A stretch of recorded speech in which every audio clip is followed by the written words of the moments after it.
You know, it probably annoyed more than a few of you in the audience when I reviewed 6 versions of the Siege Seeker mold in 6 separate videos when the only difference between each version was the color scheme. It'd be a shame if I did something like that again. Alright, don't get your titties in a twist since I only have 3 versions of this mold. So far. You see, reviewing multiple figures in one video has just never been my style, even if they came in the same box, unless they were specifically meant to interact, and I don't intend on starting now. Welcome to Kit Katastrophe. My name is Kit, and today we'll be taking a look at Transformers Earthrise Voyager-class Thundercracker. This figure was released in 2020 as part of a Target-exclusive 2-pack with Earthrise Skywarp, and is a redeco of Transformers Earthrise Voyager-class Starscream. While Starscream gets to hog the spotlight due to his preeminence over most of the Decepticon ranks, and Skywarp gets his bad boy street cred from shopping at Hot Topic in order to woo all the scene girls, Thundercracker often gets sidelined, and I can imagine it would make him feel bluer than his paint job.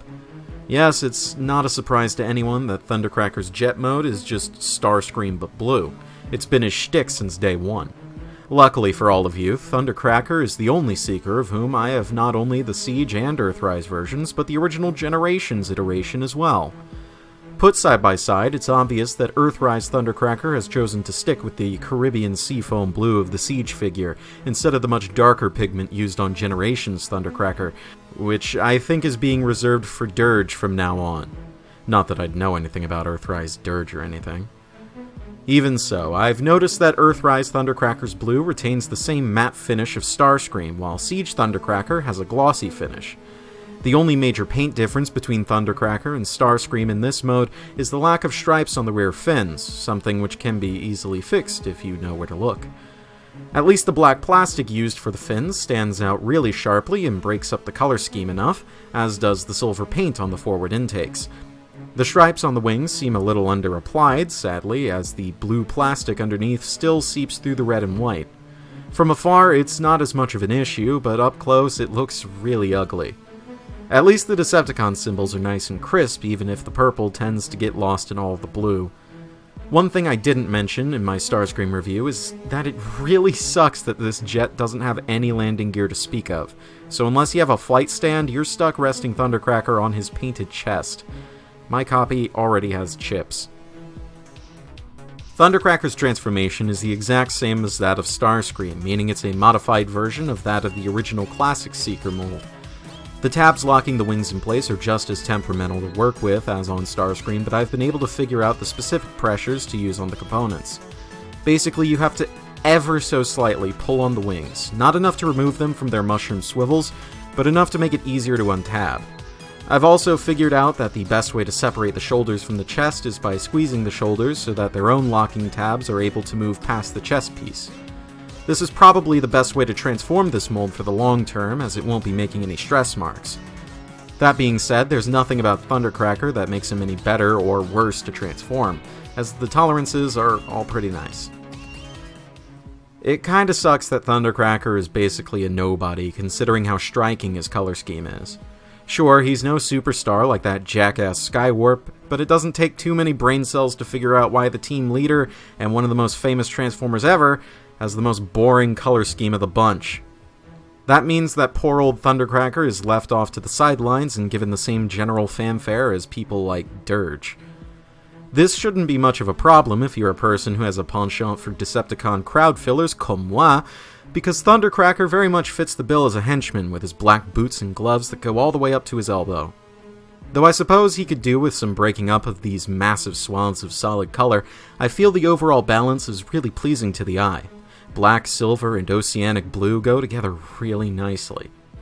Thundercracker's head is actually cast in black plastic, for real this time, such that there won't be any paint chipping off of it during transformation, as it appears the components are on the same sprue as the forearms and feet, which is why Starscream's is blue underneath.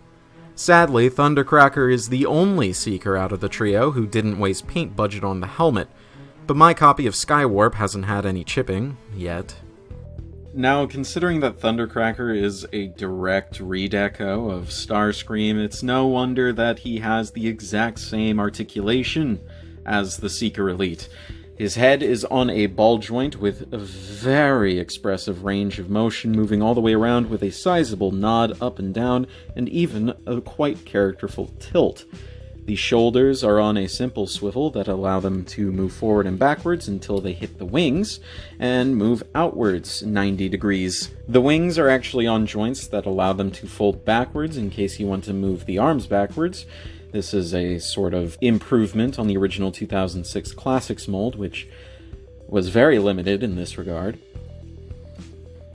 The biceps swivel 360 degrees on a simple mushroom joint, and the elbows bend about 90 degrees. The wrists don't rotate whatsoever, but they do have a hinge for transformation that kind of unseats them from the joint, which looks extremely unnatural. There's nothing at the waist due to the construction, which is unfortunately necessary for transformation, but it is very disappointing, and this is the major reason why many people seem to prefer the Siege mold, is just because the Siege mold has a waist swivel and this one doesn't. However, the front skirt can move forward, allowing for a middling range in a forward kick, and barely anything backwards because of the butt flap. The hips move outwards, a fair deal, and the thighs swivel freely, 360 degrees. The knees bend about 90 degrees, a little more than that, though if you're a little too happy while you're trying to make Thundercracker bend his knees, you will unseat this panel at the front of his shin. Finally, at the feet, there is a nice sizable ankle tilt that brings the rear fins along with them. Many people seem to dislike this, but I'm not in that number. The toes point, and so do the heels. And the heels are also kind of conjoined on the axis of rotation of these fins, but you can move them independently of each other. It's just very tight. So, in conclusion, I would say Thundercracker's articulation is passable. There are some setbacks when compared to the original Siege mold, but when looked through the lens of an update to the original 2006 Classics figure, it is an improvement. But these days, we are used to better. Face it, no one's buying the Seeker 2-pack for Thundercracker.